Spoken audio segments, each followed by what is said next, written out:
Ya, terima kasih Anda masih bersama kami. Bagi Anda yang baru saja bergabung, kami hadirkan kembali 3 berita utama hari ini. Banjir merendam ratusan rumah di Kota Makassar. Satu mayat korban longsor di Kecamatan Tinggi Moncong, Kabupaten Goa kembali ditemukan. Total ada 4 orang tewas tertimbun longsor. Memasuki tahun 2023, masyarakat harus lebih waspada. Simak peristiwa kriminal sepanjang 2022 di Sulawesi Selatan yang menyita perhatian publik.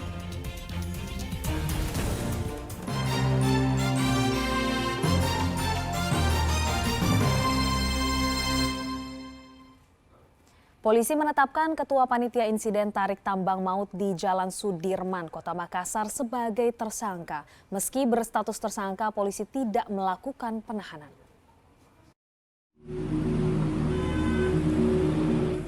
Sepekan berselang, penyidik Satreskrim Polrestabes Makassar akhirnya menetapkan Ketua Panitia Tarik Tambang Maut berinisial RS sebagai tersangka. Insiden di Jalan Sudirman tersebut menewaskan 1 peserta dan melukai 10 orang. Penetapan tersangka melalui pemeriksaan 25 saksi dan penyitaan sejumlah barang bukti, termasuk rekaman CCTV serta tali tambang. RS dituding lalai menyiapkan standarisasi tarik tambang dan lalai pengawasan acara yang melibatkan banyak orang. Meskipun berstatus tersangka, polisi tidak melakukan penahanan karena dianggap kooperatif. Tersangka hanya dikenakan tahanan kota. Dari 9 korban dan 16 saksi, dari 25 orang sudah kita periksa. Dan kita tetapkan 1 tersangka dengan inisial RS.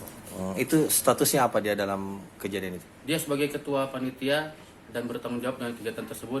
Kemudian dia sebagai stopper. Oh, stopper. Dari hasil rekonstruksi, Bang, itu memang ada kelalaian kah? Nanti kita akan rekonstruksi.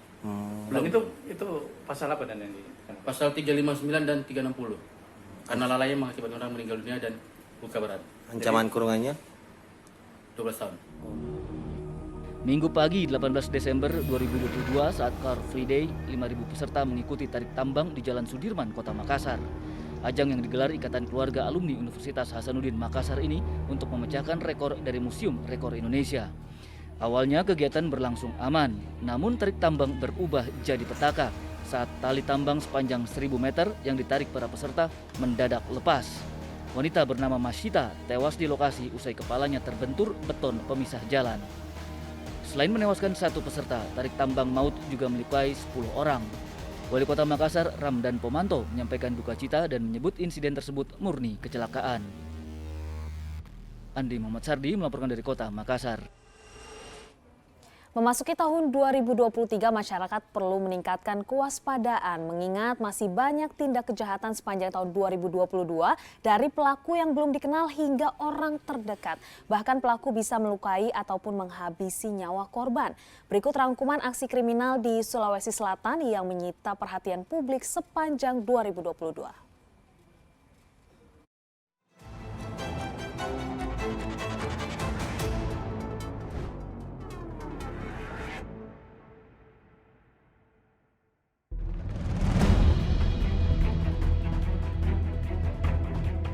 Pada awal Juni 2022, masyarakat Makassar digegerkan penemuan mayat 7 janin yang dikemas kotak makan plastik di rumah indekos Kecamatan Biringkanaya, Kota Makassar.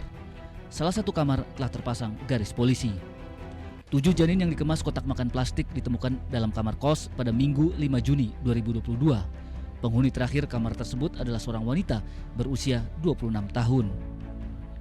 Penemuan 7 janin terungkap saat pemilik kos sedang membersihkan kamar yang memunculkan bau menyengat usai ditinggal penghuninya selama 6 bulan. Pemilik kos berniat menyewakan kamar tersebut karena masa sewa penghuni sebelumnya telah habis. Begitu diperiksa, pemilik kos menemukan bau menyengat berasal dari sebuah kardus dipenuhi lakban berisi kotak makan plastik yang tersimpan 7 janin. Saya buka dulu plastik itu, terus Pak Yusuf yang bongkar rantang makanan itu. Memang rantang makanannya itu di lakban habis, terus di pinggiran rantangnya bukan lem biasa, kayaknya lem fox supaya rapat itu, kalau tidak keluar baunya. Usai pemeriksaan serta pengambilan sampel DNA oleh tim forensik Polda Sulawesi Selatan, 7 janin yang sempat dikemas kotak makan plastik dalam kamar indekos telah dimakamkan di pemakaman umum Kecamatan Biringkanaya, Kota Makassar. Jasad 7 janin dibawa dengan 1 peti kayu. Selain jenazah, petugas juga mengemas barang bukti kotak makan plastik dan kain untuk ikut ditanam. Berdasarkan hasil pemeriksaan, usia janin diperkirakan 3 bulan hingga 7 bulan sebelum digugurkan. Polisi menyimpulkan ketujuh janin korban praktik aborsi ilegal oleh sepasang kekasih. Seorang tersangka wanita yang bekerja sebagai tenaga medis di rumah sakit berhasil ditangkap di Konawe, Sulawesi Tenggara. Sedangkan satu tersangka lain dalam perjalanan ke kota Makassar setelah dibekuk di Kalimantan Selatan. Kuat dugaan ketujuh janin hasil praktik aborsi ilegal ini akan dijual keluar Sulawesi Selatan. Sejak tiba di Polrestabes Makassar, sepasang kekasih yang menjadi tersangka aborsi ilegal di kota Makassar terus menjalani pemeriksaan intensif. Kedua tersangka yang diperiksa memberikan keterangan berbeda. Pelaku wanita mengklaim ada 7 janin yang menjadi korban aborsi ilegal, sedangkan pelaku pria mengklaim hanya 4 janin. Perbedaan kesaksian ini mengakibatkan penyidikan terhambat, sehingga polisi perlu pencocokan DNA janin. Hasil pemeriksaan kedua tersangka, aborsi dilakukan sendiri oleh si pelaku dengan kekasihnya.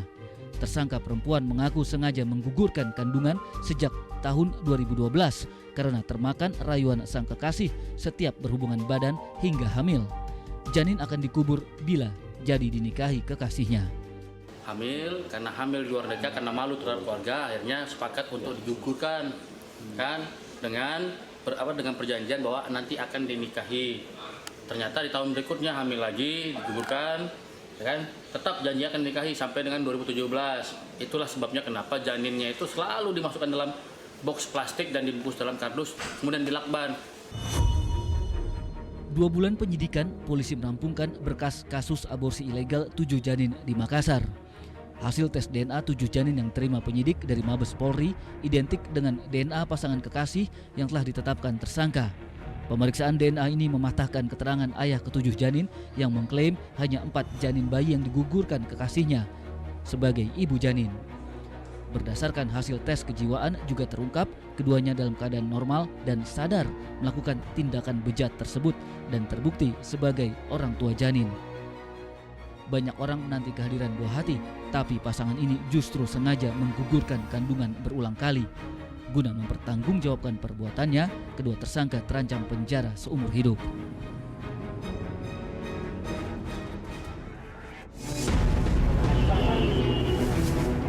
Seorang bocah berumur 12 tahun tewas dengan tubuh dipenuhi luka lebam dalam kapal motor Dharma Kencana 7 yang berlayar dari pelabuhan Tanjung Perak, Surabaya, Jawa Timur menuju Manado, Sulawesi Utara pada 24 Juni 2022. Saat itu korban bersama 3 adik diajak kedua orang tuanya yang berencana membuka bisnis rumah makan. Dalam perjalanan, korban sempat ditahan petugas otoritas kapal karena dituding mencuri ponsel penumpang. Mengetahui anaknya tewas dianiaya, orang tua korban melapor ke polisi saat kapal bersandar di dermaga Pelabuhan Makassar. Anak saya meninggal, itu terakhirnya itu kan dibawa ke kamarnya petugas, dipisahkan dari kita. Jadi kita kan udah nggak tahu lagi keadaannya di bagaimana, soalnya kita juga nggak boleh keluar dari ruangan interogasi. Anak saya itu dibawa ke belakang. Tuduhannya kenapa? Apa tuduhannya? Tuduhannya anak saya ngambil HP.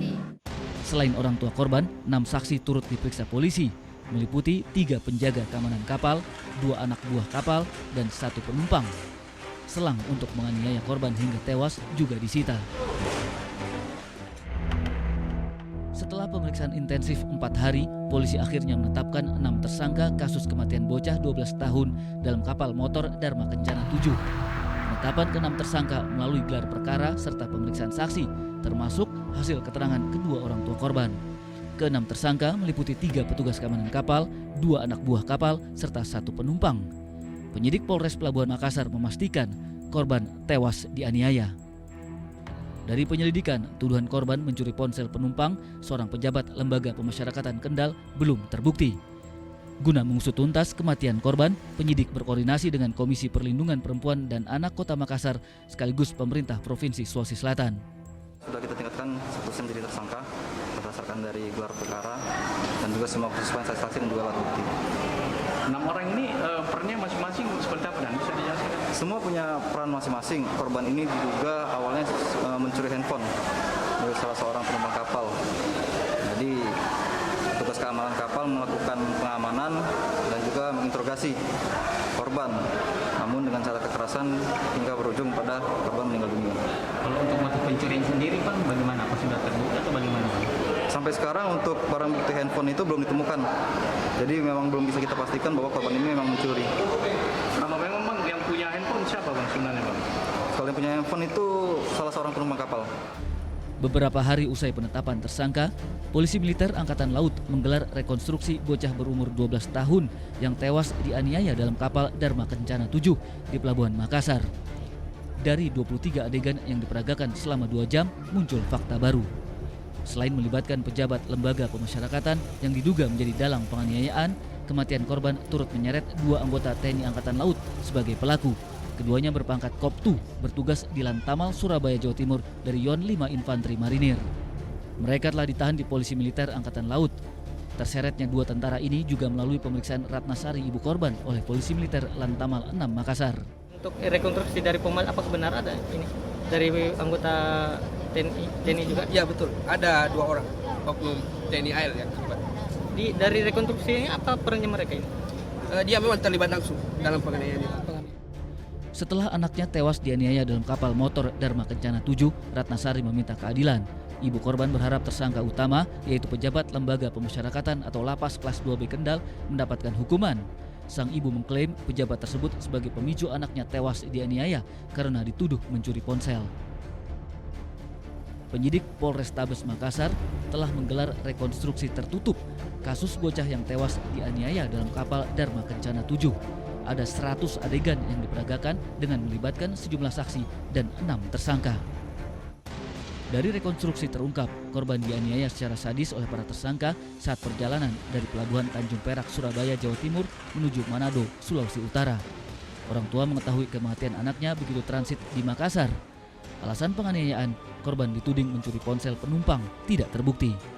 Seluruh tersangka dijerat Undang-Undang Perlindungan Anak dengan ancaman 20 tahun kurungan.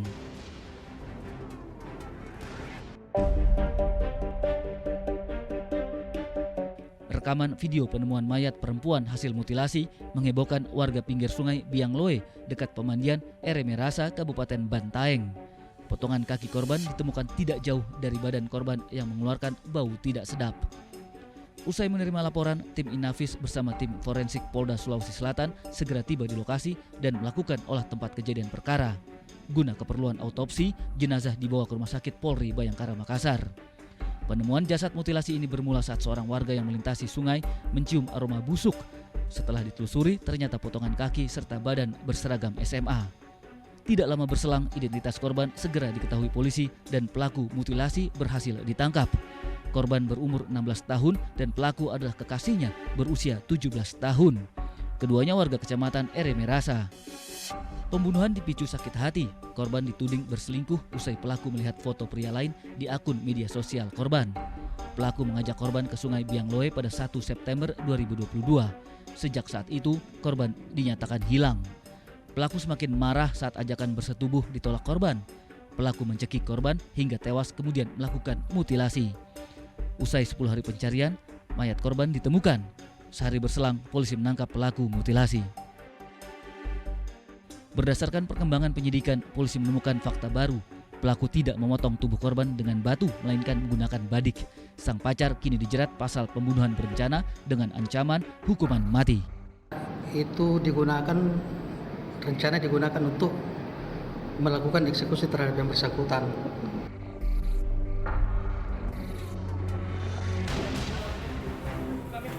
Mayat perempuan bersimbah darah ditemukan di lantai 2 bekas Wisma Jalan Andi Jema, Kota Palopo.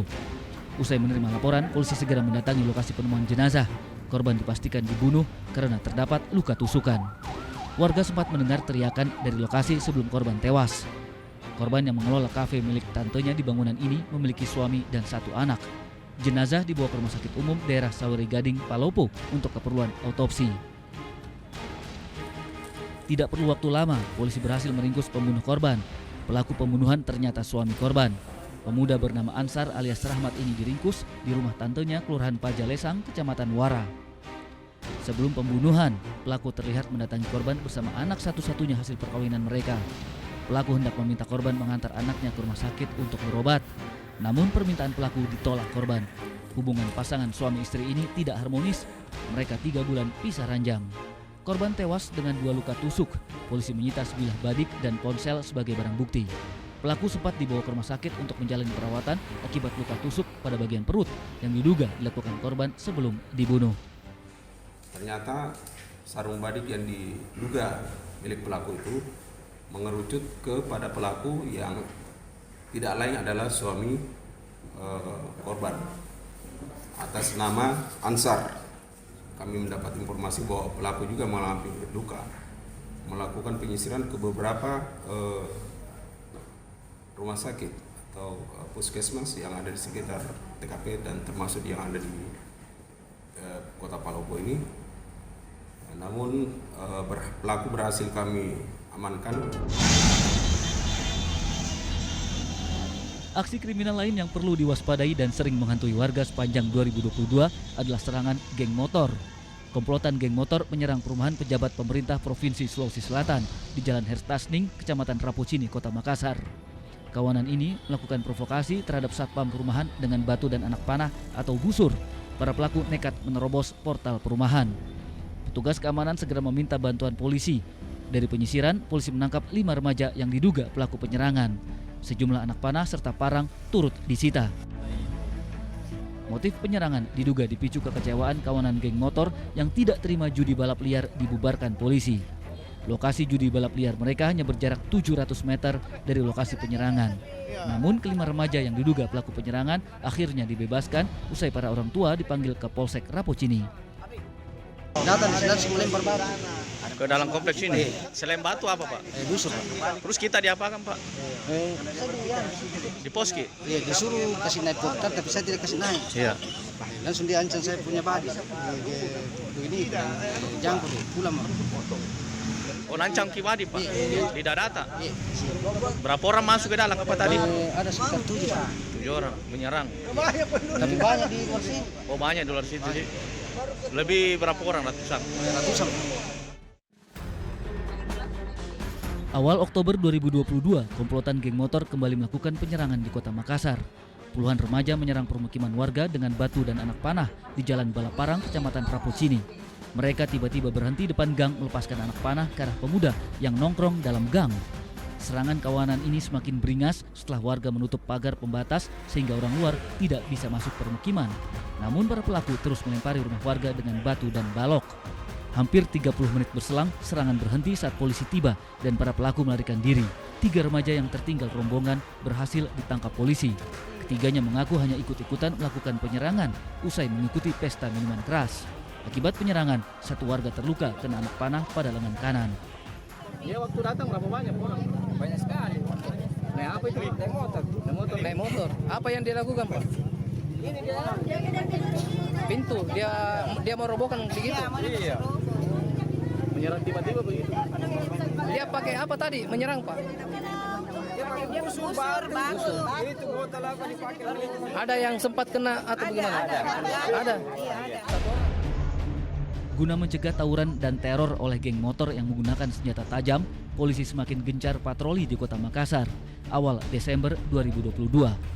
Saat melintasi Jalan Batuaraya, Kecamatan Manggala, petugas menggerebek belasan pemuda asik pesta minuman keras atau miras tradisional Balo. Petugas juga menyita ganja yang dibuang salah satu pemuda saat pemeriksaan. Satu persatu pemuda diinterogasi. Hasilnya, 9 orang mengakui menggunakan ganja diserahkan ke Satuan Narkoba Polrestabes Makassar untuk proses hukum lebih intensif. Sementara beberapa pemuda lainnya dipulangkan ke orang tua usai pembinaan serta menandatangani surat keterangan tidak mengulangi perbuatan.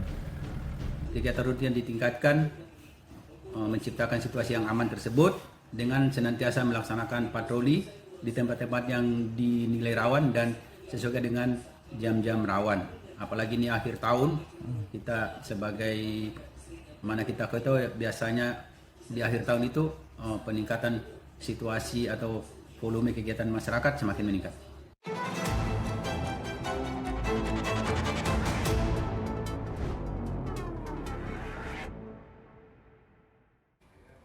Informasi tadi mengakhiri jumpa kita. Atas nama rekan yang bertugas, saya Priscilia Claudia mengucapkan terima kasih atas kebersamaan Anda. Selamat beraktivitas dan sampai jumpa.